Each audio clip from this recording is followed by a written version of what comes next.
Socialism was a very bad system because it meant the monopoly of state ownership, and people were deprived of all other freedoms.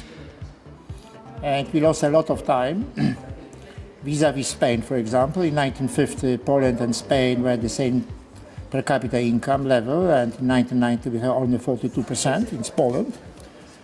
But it was a great opportunity once socialism collapsed to reform Poland. I was in charge of economic reforms, and we did it comprehensively and rather rapidly, reducing the role of the state in economy. This is the key, because under socialism, state was meaning politicians were controlling everything. So the direction was to reduce via privatization, liberalization. We also stabilized the economy. And this approach, I call it radical approach, was also repeated in Estonia, Latvia, Lithuania, but not, for example, in Ukraine or Hungary. And now we see huge differences. Countries which adopted a comprehensive and radical approach have increased their GDP much faster and now have higher per capita income. So the lessons are clear, that these are the lessons from experience.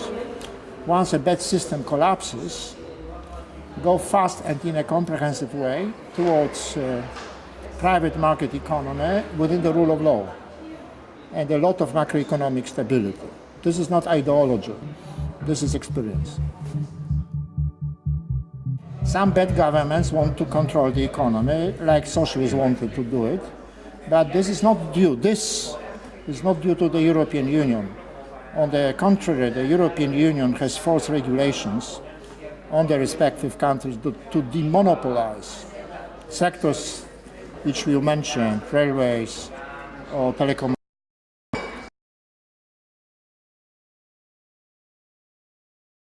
Important reform would be to complete the single market and to conclude the free trade area agreement with the US, which is very much obstructed by various statist forces in Europe, and we would have to overcome this resistance.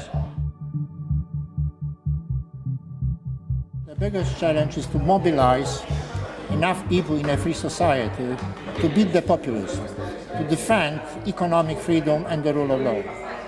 Because in every society you have lots of populists, leftists, rightists.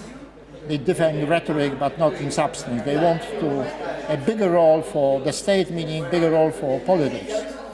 And if they succeed, you don't have a happy ending. You have a situation like in Greece, or like in Greece it's a catastrophe, or in Italy where there is a stagnation. And I think there is only one solution.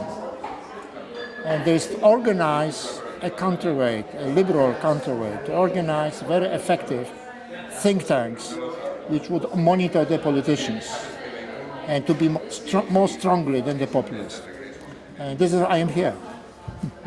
This is not a question of speculating. You have just to try to do it. Too many people are speculating. Not enough people are doing it. Do it.